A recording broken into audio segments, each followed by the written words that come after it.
नमस्कार दोस्तों। इस वीडियो में हम लोग भारत का स्वतंत्रता आंदोलन के सेकेंड फेज को पढ़ेंगे दोस्तों। पहले फेज का वीडियो लोड किया जा चुका है। अगर आपने वीडियो को नहीं देखा है तो आप जाके देखें। उसमें भारत के इतिहास में घटित हुई उस सभी महत्वपूर्ण घटनाओं को उसमें डाला गया है दोस्तों। आप उस पर पढ़ेंगे, उसमें प्रीवियस ईयर के क्वेश्चन भी आपको मिलेंगे। चलिए दोस्तों, इस वीडियो को प्रारंभ करते हैं। भारत का स्वतंत्रता आंदोलन का ये द्वितीय चरण है, हम लोग देखेंगे दोस्तों। इसमें द्वितीय चरण में आप देखेंगे 1905 से 1919 के बीच घटनाएं घटित हुई। उग्रवादी घटनाएं थी, क्रांतिकारी घटनाएं दोस्तों। इस समय अहिंसा का नहीं, हिंसा का पालन किया गया दोस्तों। अंग्रेज़ों को यहाँ से भगाने के लिए पूरी चाल चली गई दोस्तों। कांग्रेस ने अपना लक्ष्य यहाँ निर्धारित कर दिया दोस्तों, स्वराज का लक्ष्य निर्धारित कर उग्रवादी विचारधारा यहाँ पे बढ़ने लगी। उग्रवादियों का क्या मकसद था दोस्तों? बहिष्कार करना, बहिष्कार आंदोलन, शांतिपूर्ण सक्रिय राजनीति में अपने आंदोलन को दिखाना। क्रांतिकारियों का क्या काम था दोस्तों? वो बम बंदूक का उपयोग करके, हिंसा का उपयोग करके वह अंग्रेज़ों को यहाँ से भगाना चाहते थे दोस्तों। दोनों का उद्देश्य था ब्रिटिश राज से मुक्ति, पूर्ण स्वराज। इन दोनों का, उग्रवादी और क्रांतिकारियों का विश्वास था पूर्ण स्वराज पर और कांग्रेस का लक्ष्य था दोस्तों स्वराज पर। तो ये महत्वपूर्ण बातें थी। आगे हम लोग क्वेश्चन को पढ़ते हैं दोस्तों। इसमें प्रीवियस ईयर के क्वेश्चन भी आपको मिल जाएंगे। वीडियो बहुत ध्यान से देखिएगा दोस्तों, इसमें से लगातार क्वेश्चन एग्जाम में पूछे जाते हैं। प्रश्न नंबर 1 दोस्तों स्क्रीन पर दिख रहा है। प्लेग समय, याद रखिए दोस्तों, प्लेग बहुत भयानक बीमारी उस समय फैली थी। समय अंग्रेज़ों के द्वारा भारत में किए गए अत्याचार के बदले में चापेकर बंधु, दामोदर और बालकृष्ण ने किसे गोली मार दी थी दोस्तों। ध्यान रखिए, ये 1894 के समय का था, जब इन्होंने, इस समय महाराष्ट्र में भयानक प्लेग फैला था, एक महामारी उस समय थी दोस्तों। तो इसमें विकल्प सही हो जाएगा दोनों। याद रखें दोस्तों, रैंड एंड एमर्स्ट, इन दोनों व्यक्तियों को इन चापेकर बंधुओं ने गोली मार दी थी दोस्तों। ध्यान दीजिए 1998 में, ध्यान दीजिए दोस्तों 1998 में इन तीनों भाइयों को दोस्तों गोली मार दी गई, फांसी पर चढ़ा दिया गया था। 1998 में दामोदर चापेकर और बालकृष्ण चापेकर और वासुदेव चापेकर, ये 3 भाई थे दोस्तों। इन तीनों को सामूहिक रूप से फांसी दे दी गई थी। ये महत्वपूर्ण बातें थी। इन दोनों ने मिलकर, रैंड और एमस्ट, इन दोनों अंग्रेज अधिकारियों को उन्होंने गोली मार दी थी। तो ये चलिए दोस्तों आगे इसमें इम्पोर्टेंट बातें जानते हैं।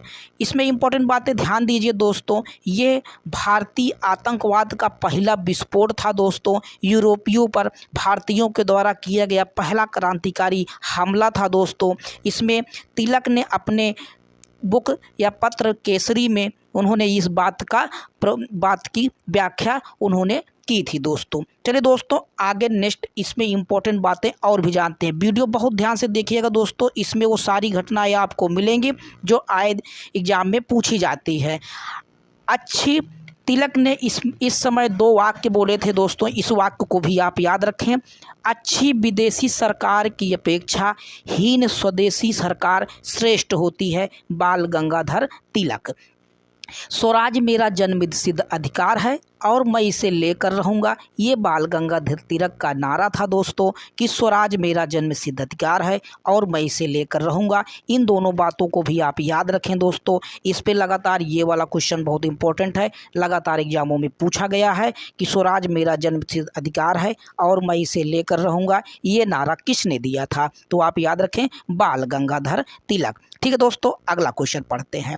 नेक्स्ट क्वेश्चन बहुत इंपॉर्टेंट है, डबल स्टार लगाएं दोस्तों, बहुत टफ है। मांडले जेल, ध्यान दीजिए दोस्तों, मांडले जेल बर्मा में था, आज इस समय भारत से अलग हो गया है दोस्तों। बर्मा, जिसे म्यांमार कहा जाता है, याद रखें साथियों, म्यांमार कहा जाता है। ये 1935 के बाद भारत से अलग हो गया था। भारत शासन अधिनियम 1935 के द्वारा मांडले जेल बर्मा भारत से अलग हो गया था।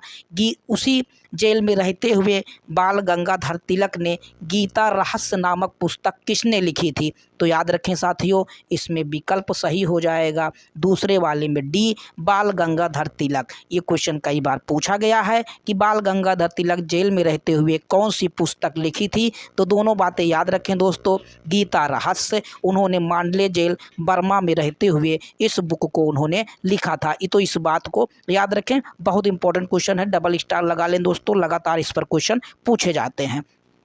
चलिए बात तो आगे हम लोग बातें जानते हैं। बाल गंगाधर तिलक के बारे में महत्वपूर्ण बातें आप पढ़ लें साथियों, बहुत इंपॉर्टेंट बातें हैं, इसमें आप पढ़ें। दिया गया है कि बाल गंगाधर तिलक का जन्म, ध्यान दें दोस्तों, 1856 से 1920 के बीच में, ध्यान दीजिए दोस्तों, 1856 से 1920 में इनका जन्म रत्नागिरी महाराष्ट्र में हुआ था। ध्यान दीजिए दोस्तों, इनका जन्म रत्नागिरी महाराष्ट्र में हुआ था दोस्तों। ये एक स्थान है जहां पर ये बाल गंगाधर तिलक का जन्म हुआ था दोस्तों। उपाधियां याद रखें साथियों, बाल गंगाधर तिलक को लोकमान्य की उपाधि मिली थी। भारत का बेताज बादशाह भी इनको कहा जाता है। इस बात को याद रखें कि लोकमान्य की उपाधि किसको मिली थी? तो याद रखें, बाल गंगाधर तिलक को साथियों लोकमान्य की उपाधि मिली थी। पत्र याद रखें दोस्तों, 1881 में इन्होंने मराठा अंग्रेजी में पत्र निकाला और केसरी मराठी में पत्र इन्होंने निकाला था। 1893 में गणपति उत्सव, 1895 में शिवाजी महोत्सव महाराष्ट्र में इन्होंने मनाया था। धर्म के माध्यम से क्रांतिकारी आंदोलन चलाने वाले भारत के ये पहले व्यक्ति थे दोस्तों, इस बात को भी आप याद रखें। तो इन्होंने 2 पत्र, मराठा और केसरी, आप ध्यान दें दोस्तों, और इन्होंने उत्सव मनाए, 1893 गणपति उत्सव, 1895 शिवाजी उत्सव। तो ये बहुत महत्वपूर्ण बातें थी, इनके बारे में याद रखें दोस्तों। पत्रकारिता के मामले में जेल जाने वाली ये पहले व्यक्ति थे। ध्यान दीजिए दोस्तों, रैंड और एस्ट की हत्या को केसरी में इन्होंने बात कही थी, जिससे इन्होंने 18 माह की इनको जेल हो गई थी। तो ये 18 माह के लिए इस बात को लिखने के लिए, चापेकर बंधुओं की बात को लिखने के लिए इन्हें जेल भेज दिया गया था। चलिए दोस्तों, आगे इनके बारे में और भी इंपॉर्टेंट बातें जानते हैं। बहुत इंपॉर्टेंट क्वेश्चन है दोस्तों, ध्यान दीजिए, इन पे लगातार क्वेश्चन बनते हैं तो आपको सारी चीज़ें इसमें मिल जाएंगी।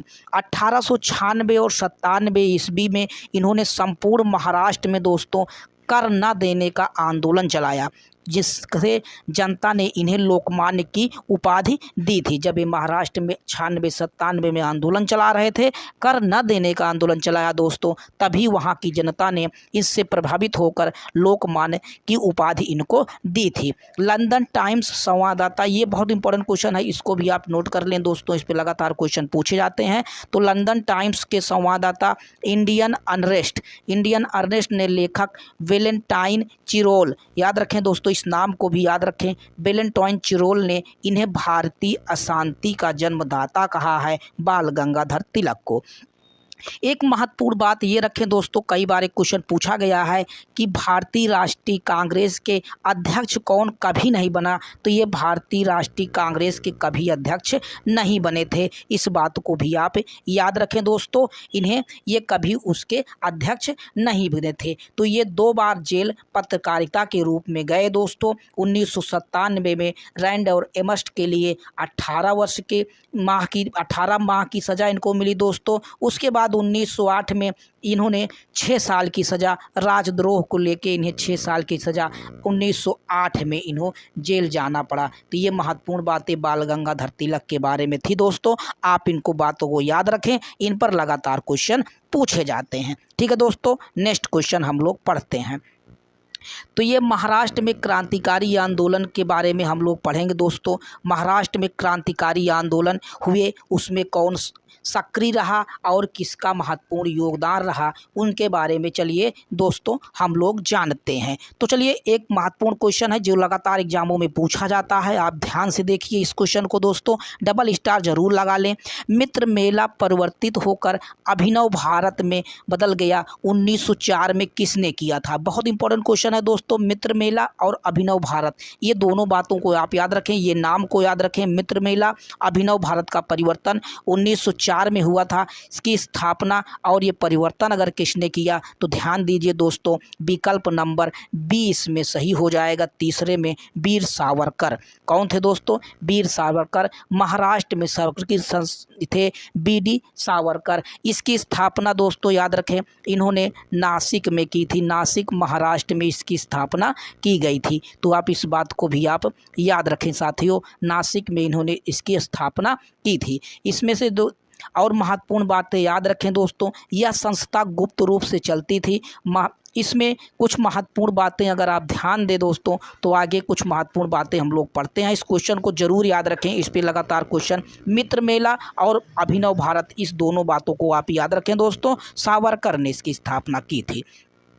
अब स्थान के बारे में, नासिक ध्यान दें दोस्तों, तो इसमें महत्वपूर्ण बातें ये है कि नासिक महाराष्ट्र में इसकी स्थापना हुई थी। नासिक महाराष्ट्र में दोस्तों। शाखाएं कहाँ कहाँ थी इसकी? महाराष्ट्र, कर्नाटक और मध्य प्रदेश में इस मित्र मेला अभिनव भारत की शाखाएं खुली थी। इसमें नासिक षड्यंत्र केस 1909 में हुआ था दोस्तों। नासिक के जिला मजिस्ट्रेट जैक्सन को करबे गुट, ध्यान दीजिए दोस्तों, करबे गुट ने अनंत लक्ष्मण कांडरे ने गोली मार दी थी और कृष्ण गोपाल करबे और विनायक देशपांडे को इसमें फांसी दे दी गई थी। नासिक षड्यंत्र केस 1909 में घटना घटित हुई थी दोस्तों। इसमें गोली मार दी थी, दो लोगों ने मिलकर उनको फांसी दे दी गई थी। तो ये महत्वपूर्ण घटना नासिक में घटी थी, नासिक षड्यंत्र केस 1909। आगे महत्वपूर्ण बातें जानते हैं दोस्तों। इसमें महत्वपूर्ण इंपॉर्टेंट क्वेश्चन भी आपको मिल रहे हैं, वो सारे क्वेश्चन एग्जाम के लिए बहुत इंपॉर्टेंट है दोस्तों। वीडियो ध्यान से देखिएगा,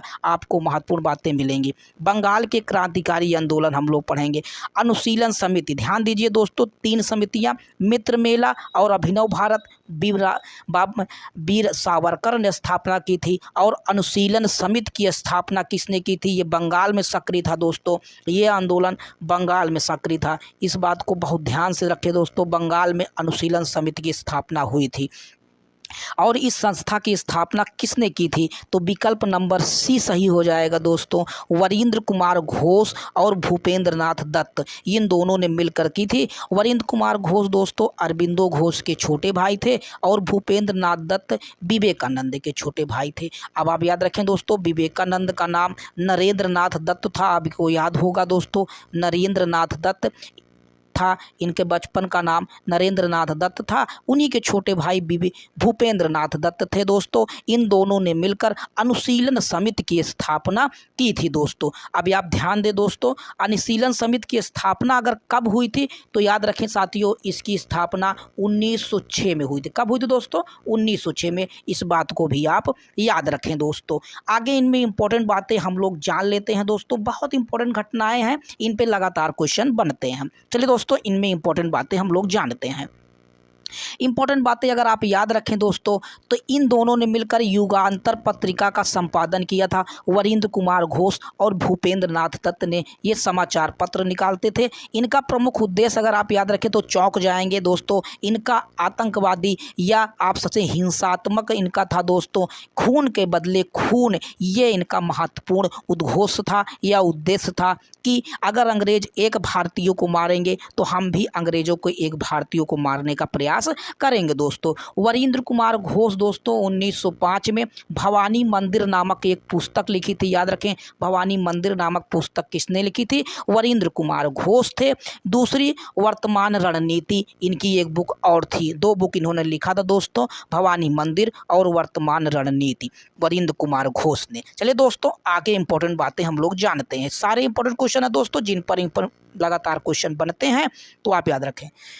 अनुशीलन समिति के अध्यक्ष अगर याद रखें दोस्तों तो प्रमथ नाथ मित्र इसके अध्यक्ष थे। उपाध्यक्ष चित्तरंजन दास थे और अरबिंदो घोष, 2 लोग उपाध्यक्ष थे दोस्तों, चित्तरंजन दास और अरबिंदो घोष। कोषाध्यक्ष याद रखें दोस्तों सुरेंद्र नाथ ठाकुर। कार्यकारिणी सब सिस्टर निवेदिता थी, आप याद रखें दोस्तों। ये महत्वपूर्ण व्यक्ति इस संस्था से, अनुशीलन समिति की संस्था से जुड़े थे। अब अनुशीलन समिति की कुछ घटनाएं बहुत इंपॉर्टेंट घटित हुई हैं जिन पे लगातार क्वेश्चन बनते हैं साथियों, तो उनको आप भी पढ़ लीजिए। 1908 की एक घटना घटित हुई जिसमें अनुशीलन समिति के सदस्यों ने शामिल हुए थे दोस्तों। तो याद रखें दोस्तों, 1908 में किंग्सफोर्ड की हत्या का प्रयास खुदीराम बोस, याद रखें इस नाम को याद रखें दोस्तों, खुदीराम बोस और प्रफुल्ल चंद्र चाकी, इन दोनों ने मिलकर हत्या करने का प्रयास किया था दोस्तों। इन पर इंपॉर्टेंट क्वेश्चन ये है कि याद रखें इन दोनों ने मिलकर किंग्सफोर्ड पर बम फेंका था, लेकिन किंग्सफोर्ड बच जाता है और उनके पीछे गाड़ी चल रही कनेडी की पत्नी और उनकी पुत्री निर्दोष रूप से मारे जाते हैं। खुदीराम बोस को दोस्तों 15 वर्ष की आयु में फांसी दे दी जाती है। सबसे कम उम्र में फांसी देने वाले पहले व्यक्ति खुदीराम बोस बन जाते हैं दोस्तों। तो आप इस बात को भी आप याद रखें साथियों, खुदीराम बोस सबसे कम उम्र में फांसी देने वाले व्यक्ति बन जाते हैं। आगे इंपॉर्टेंट बातें अगर हम और भी जानें दोस्तों, तो खुदीराम बोस के बारे में हो गया। अब इंपॉर्टेंट बात ये नाम जरूर याद रखें, सबसे कम उम्र में फांसी देने वाला व्यक्ति कौन थे, कौन से व्यक्ति थे, खुदीराम बोस। और प्रफुल्ल चंद्र चाकी दोस्तों आत्महत्या कर लेते हैं। चलिए दोस्तों अगला क्वेश्चन, अगला षड्यंत्र या अगला महत्वपूर्ण क्या था इन घटनाओं में, तो अलीपुर षड्यंत्र केस। ध्यान दीजिए 1908 में ही दोस्तों अलीपुर षड्यंत्र केस होता है। इसके बारे में भी आप ध्यान दीजिए दोस्तों। अलीपुर षड्यंत्र केस के बारे में ये बातें आप कोलकाता के अलीपुर अदालत, ध्यान दीजिए दोस्तों, कोलकाता के अलीपुर अदालत में 34 व्यक्ति अवैध शस्त्र रखने में गिरफ्तार हो गए। वरिंद्र गुट के सभी सदस्यों को आजीवन काला पानी की सज़ा दे दी गई दोस्तों, जिसमें अरबिंदो घोष को छोड़ दिया गया। ध्यान दीजिए दोस्तों, इसमें एकमात्र व्यक्ति को छोड़ा जाता है, वो थे अरबिंदो घोष। इन्होंने राजनीति से हमेशा के लिए संन्यास ले लिया और 1916 में दोस्तों पांडिचेरी में जाकर औरोबिले आश्रम की स्थापना की थी। तो ध्यान दीजिए दोस्तों, ये लगातार क्वेश्चन पूछा गया है कि अरबिंदो घोष ने औरोबिले आश्रम की स्थापना कहाँ पर की थी, तो उन्होंने औरोबिले आश्रम की स्थापना की थी पांडिचेरी में जाकर। इन्होंने कर्मयोगी नामक एक इंग्लिश में एक पत्रिका भी इन्होंने निकाली थी। तो ठीक है दोस्तों, इनके बारे में भी आपने ये महत्वपूर्ण बातें जान लिया। अलीपुर षड्यंत्र केस 1908, दिल्ली क्रांतिकारी आंदोलन हम लोग पढ़ेंगे दोस्तों। इसके बाद महत्वपूर्ण कथा, राजधानी में क्रांतिकारी आंदोलन हुए थे, उन पे कई क्वेश्चन लगातार एग्जामों में पूछे गए हैं साथियों, तो आप उनको महत्वपूर्ण बातें पढ़ लीजिए। तो चलिए दोस्तों पढ़ते हैं अगला क्वेश्चन। अगला क्वेश्चन है दोस्तों दिल्ली क्रांतिकारी आंदोलन। चलिए दोस्तों महत्वपूर्ण बातें आप यह जानिए दोस्तों, दिल्ली क्रांतिकारी आंदोलन, दिल्ली में इन लोगों ने क्रांतिकारी आंदोलन कौन कर रहे थे, याद रखिए दोस्तों, कोलकाता से दिल्ली राजधानी परिवर्तन के अवसर पर वायसराय लॉर्ड हार्डिंग द्वितीय, ध्यान दीजिए दोस्तों ये नाम याद रखिए, लॉर्ड हार्डिंग द्वितीय उस समय गवर्नर थे। चांदनी चौक पर 20 दिसंबर 1912 को बम फेंका गया था, इन्हीं के ऊपर बम फेंका गया। इसकी योजना किसने बनाई थी दोस्तों, रास बिहारी बोस और बसंत विश्वास और मनमथ विश्वास ने इसकी योजना बनाई थी लॉर्ड हार्डिंग पर बम फेंकने की दोस्तों। और इम्पोर्टेंट बातें आप याद रखें दोस्तों, तो इसमें याद रखें, इसमें बाद में बसंत विश्वास, बाल मुकुंद, अवध बिहारी और अमीर चंद्र को फांसी दे दी गई दोस्तों। रास बिहारी बोस दोस्तों यहाँ से बाहर चले जाते हैं और सेकेंड वर्ल्ड वार, दूसरा जब विश्व युद्ध शुरू होता है दोस्तों, तो 1942 में इंडियन, याद रखें दोस्तों 1942 में इन्होंने बाहर रहते हुए सुभाष चंद्र बोस के बाद उस साथ 1942 में दोस्तों Indian independence league Azad Hind फौज के गठन में महत्वपूर्ण भूमिका यही रास बिहारी बोस निभाते हैं दोस्तों। तो ये रही महत्वपूर्ण बातें रास बिहारी बोस के बारे में, आज़ाद हिंद फौज के समय ये महत्वपूर्ण भूमिका निभाते हैं दोस्तों। अगला क्वेश्चन हम लोग पढ़ते हैं, बहुत टॉप क्वेश्चन अगला है दोस्तों, याद रखें इस पर लगातार क्वेश्चन पूछे गए हैं, तो इस बात को भी आप याद रखें, वीडियो पूरा देखिएगा दोस्तों ताकि इसमें इंपॉर्टेंट क्वेश्चन आपको मिलेंगे। अगला क्वेश्चन है दोस्तों कामागाटा मारू क्या था, ये बहुत महत्वपूर्ण घटना है दोस्तों। कामागाटा मारू ये क्या है, इस पे क्वेश्चन पूछा गया है, तो आप ध्यान दीजिए साथियों ये क्या है। तो इसमें महत्वपूर्ण बातें ये थी, कामागाटा मारू क्या था? तो विकल्प इसमें सही हो जाएगा, यह एक डी, विकल्प एक डी सही है दोस्तों, यह एक जापानी जहाज था दोस्तों, याद रखिए। इससे संबंधित थे। ये घटना कब घटित हुई? कामागाटा मारू 1914 में घटित हुई। ये क्वेश्चन याद रखें दोस्तों, 1914 में ये क्वेश्चन ये घटना घटित हुई थी। याद रखें दोस्तों 1914 में। इससे संबंधित कौन था? ये क्वेश्चन पूछा गया है, तो गुरुदत्त सिंह इससे संबंधित थे दोस्तों। तो गुरुदत्त सिंह इससे संबंधित थे। ये घटना से ये क्वेश्चन पूछा गया है। चलिए दोस्तों नेक्स्ट क्वेश्चन हम लोग पढ़ते हैं। इसमें बहुत से इंपॉर्टेंट क्वेश्चन आपको मिल रहे हैं दोस्तों। वीडियो अंत तक देखकर चैनल सब्सक्राइब कर लीजिएगा, ताकि अगला फेज का जब वीडियो बने तो आपको आसानी से मिल जाए, और बेल आइकन जरूर दबा दीजिएगा दोस्तों। मुस्लिम लीग की स्थापना किसने की थी? चैनल को सब्सक्राइब करके शेयर जरूर कर दीजिएगा दोस्तों, ताकि आपके दोस्तों को जो भी तैयारी कर रहे हैं उनको इसकी महत्वपूर्ण बातें मिलें और अपनी तैयारी को अच्छा बढ़ाएं। तो दोस्तों मुस्लिम लीग की स्थापना कब हुई थी या कहाँ हुई थी? याद रखें दोस्तों, तो मुस्लिम लीग की स्थापना किसने की थी? विकल्प नंबर सी सही हो जाएगा, आगा खान सेकेंड या आगा खान थर्ड भी इनको कहा जाता है। ये स्थापना दोस्तों 30 दिसंबर 1906 को ढाका में हुई थी। ढाका में आप ध्यान दें दोस्तों, बांग्लादेश की आज ये राजधानी बन गया है। तो आप याद रखें दोस्तों, बांग्लादेश की राजधानी ढाका में इसकी स्थापना, मुस्लिम लीग की स्थापना हुई थी दोस्तों। याद रखें उस समय देश में मिंटो का शासन चल रहा था। मिंटो उस समय थे दोस्तों। चलिए इसमें और भी इम्पोर्टेंट बातें हम लोग जान लेते हैं दोस्तों। मुस्लिम लीग के बारे में आप ध्यान दें, इस पर लगातार क्वेश्चन बनते हैं। मुसलमानों के लिए याद रखें साथियों, मुसलमानों के लिए पृथक निर्वाचन पद्धति किसने लागू की थी? याद रखें किस संस्था ने किस चार्टर के द्वारा मुसलमानों के लिए पृथक निर्वाचन पद्धति लागू की थी? तो विकल्प नंबर बी सही हो जाएगा दोस्तों, मॉर्ले मिंटो सुधार अधिनियम 1909। ठीक है दोस्तों, साथ में विकल्प नंबर बी सही हो जाएगा, मॉर्ले मिंटो सुधार अधिनियम 1909। आगे हम लोग क्वेश्चन को पढ़ते हैं दोस्तों। नेक्स्ट क्वेश्चन बहुत इंपॉर्टेंट है, इस पे डबल स्टार लगाएं साथियों। भारत की राजधानी कलकत्ता से दिल्ली कब स्थानांतरित हुई थी? ये बहुत इंपॉर्टेंट क्वेश्चन, डबल स्टार लगा लें दोस्तों, इस पे लगातार क्वेश्चन पूछे गए हैं, तो आप याद रखें।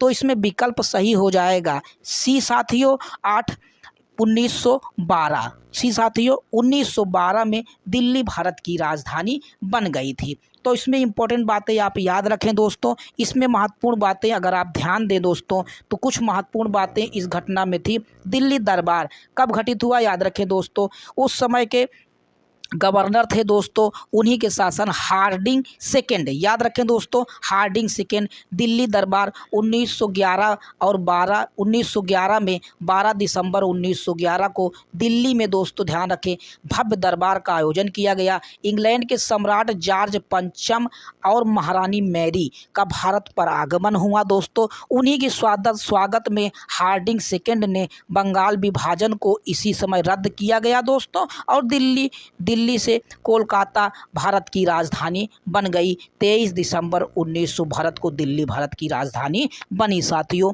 इस बात को याद रखें। इसमें कई क्वेश्चन आपको याद रखें दोस्तों। दिल्ली भारत की राजधानी कब बनी, ये महत्वपूर्ण है। बंगाल विभाजन किस में रद्द हुआ? तो इसी समय बंगाल के विभाजन को रद्द कर दिया जाता है। चलिए दोस्तों नेक्स्ट क्वेश्चन हम लोग पढ़ते हैं।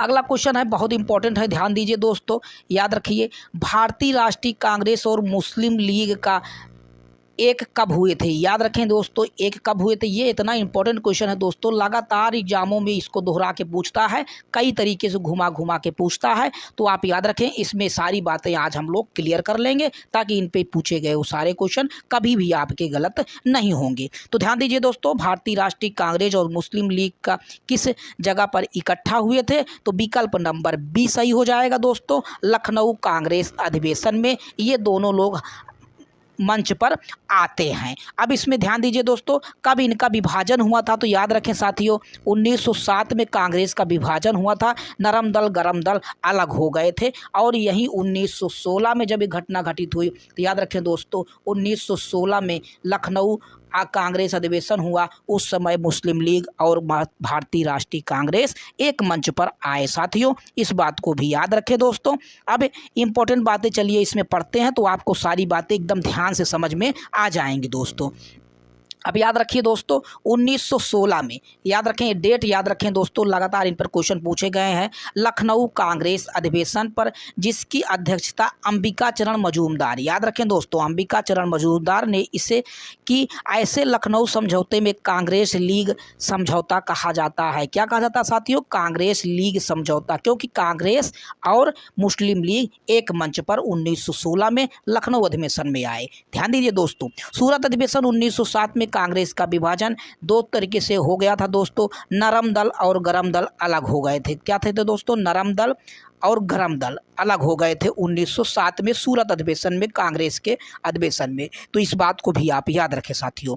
बाल गंगाधर तिलक और एनी बेसेंट के सहयोग से दोस्तों नरम दल और गरम दल भी इसी अधिवेशन में आए थे, इकट्ठा हो गए थे। तो ये महत्वपूर्ण बातें थी दोस्तों, जिन पे लगातार क्वेश्चन इस एग्जामों में पूछे जाते हैं। तो आप याद रखें दोस्तों, इसी समय राजकुमार शुक्ल इसी अधिवेशन में आए थे दोस्तों। उन्होंने गांधी जी से मुलाकात करके चंपारण में आने के लिए आगमन किया था दोस्तों, इसमें याद रखें। इस महत्वपूर्ण ये सारी बातें पर लगातार क्वेश्चन पूछे जाते हैं। याद रखें दोस्तों, इन दोनों को मिलाने में कौन योगदान दिया था, ये भी क्वेश्चन पूछा गया है। तो बाल गंगाधर तिलक और एनी बेसेंट, इन पे लगातार क्वेश्चन पूछे गए हैं। चलिए दोस्तों नेक्स्ट क्वेश्चन पढ़ते हैं।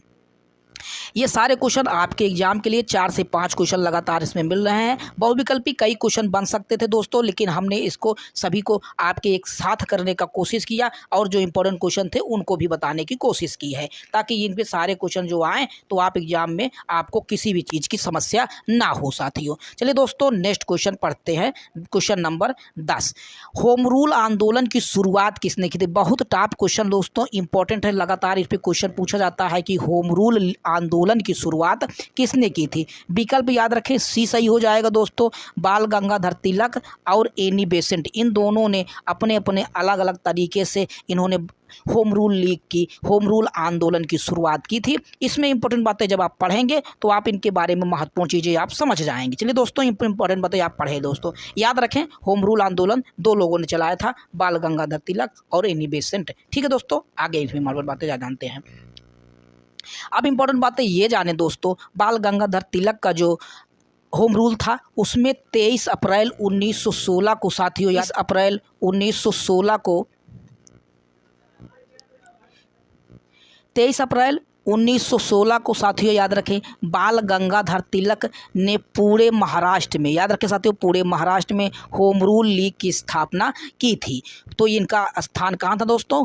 पूरे महाराष्ट्र में। अब इनके प्रथम अध्यक्ष जोसेफ बैप्टिस्टा थे दोस्तों, याद रखें जोसेफ बैप्टिस्टा या बैप्टिस्टा, ध्यान दे दोस्तों, जोसेफ बैप्टिस्टा थे इसके प्रथम अध्यक्ष, जोसेफ बैप्टिस्टा, याद रखें दोस्तों, जोसेफ बैप्टिस्टा इस होम रूल लीग के प्रथम अध्यक्ष बनाए गए। सचिव एनसी केलकर बनाए गए। प्रथम प्रभाव याद रखें दोस्तों, इनका कौन कौन से क्षेत्र पर इस संस्था का प्रभाव था? तो कर्नाटक, महाराष्ट्र, मुंबई को छोड़कर और मध्य प्रांत और बरार में इनके होम रूल लीग का प्रभाव था। अगला हम लोग एनी बेसेंट के होम रूल को जब पढ़ते हैं दोस्तों, तो आप याद रखें इसके 5 महीने बाद, ध्यान दीजिए साथियों, इसके 5 महीने बाद सितंबर 1916 को साथियों एनी बेसेंट ने मद्रास में Akhil Bharatiya home rule league की स्थापना की थी। कहाँ की थी? याद रखें दोस्तों, यहाँ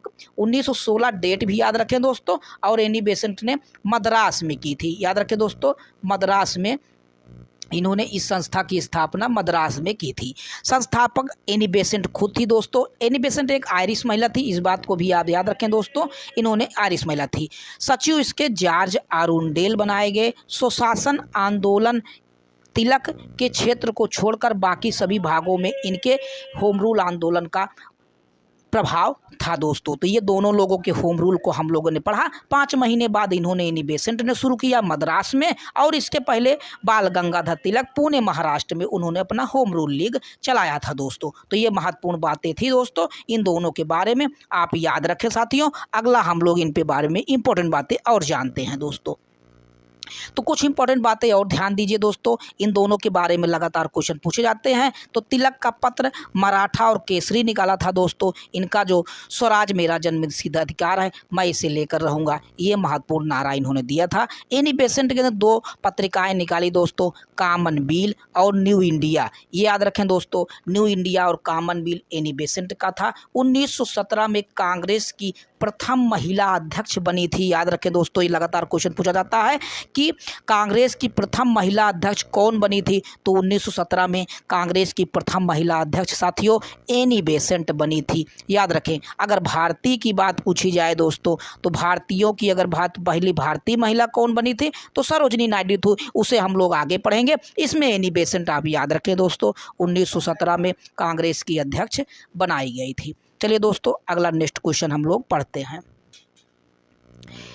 प्रश्न नंबर 11 याद रखें दोस्तों, दिया गया है कि लोक सेवा आयोग की स्थापना किस अधिनियम में की थी। आज का लोक सेवा आयोग दोस्तों जो सिविल सेवा की भर्ती कराता है, तो इसकी स्थापना किस अधिनियम के बाद की गई थी। तो विकल्प 11 में सही हो जाएगा बी, मॉन्टेग्यू चेम्सफोर्ड सुधार अधिनियम 1919 में। इसी अधिनियम के द्वारा भारत में लोक सेवा आयोग की स्थापना की गई थी। इसमें इंपॉर्टेंट बातें अगर इस अधिनियम के बारे में आप जानेंगे दोस्तों, तो महत्वपूर्ण बातें ये हैं कि पहला, प्रांतों में पहली बार द्वैध शासन लागू कर दिया गया। इस अधिनियम के द्वारा द्वैध शासन लागू करने वाले लाओनिस कार्टिस थे। लोक सेवा आयोग की स्थापना 1919 इसी अधिनियम के द्वारा किया गया था दोस्तों, आप याद रखें साथियों। चलिए दोस्तों, आगे इंपॉर्टेंट बातें हम लोग अगला क्वेश्चन पढ़ते हैं। बहुत इंपॉर्टेंट क्वेश्चन अगला है, इस पर आप बहुत ध्यान से पढ़िएगा, इस पर लगातार क्वेश्चन पूछे जाते हैं। रोलेक्ट एक्ट अधिनियम, याद रखें साथियों, रोलेक्ट एक्ट अधिनियम कब पारित हुआ था। तो ये इंपॉर्टेंट क्वेश्चन था, रोलेक्ट एक्ट अधिनियम कब पारित हुआ था। विकल्प नंबर सी सही हो जाएगा साथियों, 1919, जिस पे लगातार क्वेश्चन पूछे जाते हैं। इसमें इंपॉर्टेंट बातें आप ध्यान देंगे तो चीज़ें आपको अच्छे से समझ में आ जाएंगी। याद रखें दोस्तों, पढ़ें। क्रांतिकारी प्रभाव समाप्त करने के लिए 17 दिसंबर 1917 को सर सिडनी रोलेक्ट ने अध्यक्षता में लागू किया गया। 18 मार्च 1919 में क्रांतिकारी अराजकता, याद रखें दोस्तों, 1919 में अराजकतावादी अधिनियम या रोलेक्ट एक्ट या काला कानून इसे कहा गया। इसमें दोस्तों बिना वकील, बिना अपील तथा बिना दलील कानून कर सकते थे। इसमें कोई आपको अधिकार नहीं था। इसी रोलेक्ट एक्ट 1919, डेट याद रखें दोस्तों, रोलेक्ट एक्ट कब हुआ, 1919। ये घटना बहुत इंपॉर्टेंट है दोस्तों। चलिए दोस्तों, नेक्स्ट क्वेश्चन हम लोग पढ़ते हैं। अगला क्वेश्चन था दोस्तों, जलियांवाला बाग हत्याकांड कब हुआ। बहुत इंपॉर्टेंट क्वेश्चन है, ये इससे लगातार क्वेश्चन पूछे जाते हैं। तो जलियांवाला बाग हत्याकांड कहाँ पर हुआ था, कब हुआ था, किस समय, इस समय कौन क्या घटनाएं घटित हुई, इन पे लगातार क्वेश्चन पूछे जाते हैं। इनमें इंपॉर्टेंट बातें आप पढ़ेंगे तो आपको सारी बातें समझ में आ जाएंगी। तो याद रखिए दोस्तों, जलियांवाला बाग हत्याकांड कहाँ पर हुआ था। तो विकल्प नंबर ए, पंजाब में हुआ था। पंजाब के अमृतसर में हुआ था साथियों, याद रखें, अमृतसर में ये घटनाएं घटित हुई थी। तो आगे इसमें इंपॉर्टेंट बातें जब आप समझेंगे तो सारी बातें आपको इंपॉर्टेंट बातें समझ में आ जाएंगी। चलिए दोस्तों, आगे इसमें इंपॉर्टेंट बातें हम लोग पढ़ लेते हैं। जलियांवाला बाग हत्याकांड, याद रखें साथियों, जलियांवाला बाग हत्याकांड कारण क्या था उस समय दोस्तों। डॉक्टर सत्यपाल और डॉक्टर सैफुद्दीन किचलू दोस्तों, ये अमृतसर के महत्वपूर्ण नेता थे दोस्तों, जिनको अमृतसर के deputy commissioner lieutenant governor Michael O'Dwyer, इस नाम को जरूर याद रखें। जलियांवाला बाग हत्याकांड के महत्वपूर्ण थे दोस्तों। माइकल ओडायर ने बिना किसी कारण गिरफ्तार करने का इन दोनों व्यक्तियों को, सत्यपाल और सैफुद्दीन किचलू को, आदेश दे दिया था। 13 अप्रैल दोस्तों 1919 को, ये घटना याद रखें दोस्तों, डेट 13 अप्रैल 1919 को बैसाखी का दिन था दोस्तों। ये सिखों का महत्वपूर्ण त्यौहार होता है दोस्तों, बैसाखी का दिन 4:30 शाम को दोस्तों अमृतसर के जलियांवाला बाग में जनरल डायर, नाम याद रखें दोस्तों, जनरल डायर ने निहत्ती भीड़ पर गोली चलाने का आदेश दे दिया। और इसमें कम से कम आप याद रखें, सरकारी रिपोर्ट के अनुसार दोस्तों, आप याद रखेंगे तो सरकारी रिपोर्ट के अनुसार 379 379 व्यक्तियों ने 379 व्यक्तियों ने इसमें मारे गए थे और 1200 लोग घायल हुए थे। ये सरकारी रिपोर्ट के अनुसार ये बातें बताई गई हैं। आगे इसमें इम्पोर्टेंट बातें जब आप पढ़ेंगे दोस्तों, और इम्पोर्टेंट बातें हम लोग देख लेते हैं। इसमें लगभग 1000 लोगों की मृत्यु हो गई थी दोस्तों। निहत्थी गोलियों पर ये हत्या चलाई गई थी जनरल ओडायर को। बाद में जनरल ओडायर को उधम सिंह जाके लंदन में गोली मार देते हैं। उधम सिंह की बात भी आप याद रखें दोस्तों, ये उसी समय उधम सिंह जलियांवाला बाग हत्याकांड के दोषी को जाकर लंदन में ये गोली मार देते हैं। आगे इसमें इंपॉर्टेंट बातें और पढ़ लें दोस्तों, तो महत्वपूर्ण बातें आपको जान में। जलियांवाला बाग हत्याकांड के लिए अंग्रेजों ने कौन सी कमेटी का गठन किया था? याद रखें दोस्तों, बहुत इंपॉर्टेंट क्वेश्चन है। इसकी कमेटी कौन थी जिससे इसको जांच करने के लिए नियुक्त किया गया था? तो विकल्प इसमें सही हो जाएगा हंटर कमेटी 1919, विकल्प नंबर ए। तो हंटर कमेटी 1919, इसमें 5 अंग्रेज और 3 भारतीय थे दोस्तों। इन्होंने इसमें जांच की अपने आदेश दिए गए थे। और अगर भारतीयों के द्वारा एक कमेटी का निर्माण हुआ था, उसका नाम याद रखें दोस्तों, तहकीकात। कौन सी कमेटी थी दोस्तों? तहकीकात कमेटी। तहकीकात कमेटी थी दोस्तों। ये भी जांच कर रही थी। भारतीयों के द्वारा इसकी नियुक्ति की गई थी दोस्तों 1919 में। इसके अध्यक्ष अगर याद रखें कौन थे दोस्तों, तो इसके अध्यक्ष दोस्तों मदन मोहन मालवीय थे। याद रखें, मदन मोहन मालवीय इसके अध्यक्ष बनाए गए थे तहकीकात कमेटी के। और इन्होंने भी अपनी रिपोर्ट याद रखी थी दोस्तों, दिया गया था। ये महत्वपूर्ण था। इसमें सदस्य याद रखें दोस्तों, महात्मा गांधी, मोतीलाल नेहरू, अब्बास तैयब जी, CR दास, चित्तरंजन दास, महत्वपूर्ण लोग इसमें शामिल थे। तो ये रहे महत्वपूर्ण दोस्तों पेज नंबर 1 स्वतंत्रता आंदोलन का दूसरा फेज, जिसमें महत्वपूर्ण क्वेश्चन पूछे गए थे। उस सारे क्वेश्चन का डिस्कस इसमें किया गया है। क्वेश्चन के साथ महत्वपूर्ण बातें आपको बताई गई। चैनल को सब्सक्राइब कर लीजिएगा दोस्तों, ताकि ऐसे ही शानदार वीडियो आपको मिलता रहे और आपकी तैयारी अच्छी होती रहे। अगला फेज आपको अगले वीडियो में मिलेगा। नेक्स्ट फेज में वो सारी महत्वपूर्ण घटनाएं और इंपॉर्टेंट क्वेश्चन आपको मिलेंगे। चलिए दोस्तों, नेक्स्ट वीडियो में हम लोग मिलते हैं।